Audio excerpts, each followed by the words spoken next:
இப்போ என்னோடய கொஸ்டின் என்னென்னா, இங்கே நம்ம இந்த கிளாஸ் யூஸ் பண்ணியிருக்கோம்ல, இந்த கிளாஸ் எடுத்துகிட்டு வந்து நம்ம இதுக்கு அப்ளை பண்ண முடியுமா? Any answers?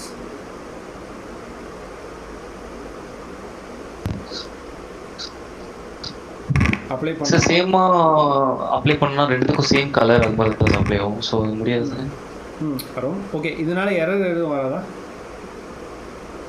அது தெரியலீங்களே. ஓகே, வேறு ஏதாவது ஆன்சர் மற்றவங்கள்ட்ட இருந்து?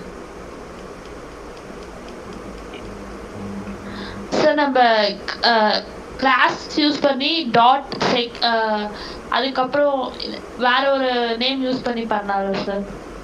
பண்ணலாம் அது ஒன்றும் பிரச்சனை இல்லை. பட் நான் கேட்குறது என்னென்னா, இப்படி பண்ணிங்கன்னா உங்களுக்கு ஒர்க் ஆகுமா ஒர்க் ஆகாது ஆக்சுவலாக? இல்லை எரர் வருமா? எரர் வராது சார். வராது சார். ஓகே, ஸோ இப்போ ட்ரை பண்ணலாம். ஸோ இப்போ நான் என்ன பண்ணுறேன் அப்படின்னா, அப்படியே எடுத்துகிட்டு வந்து நான் இங்கே கொடுக்குறேன்.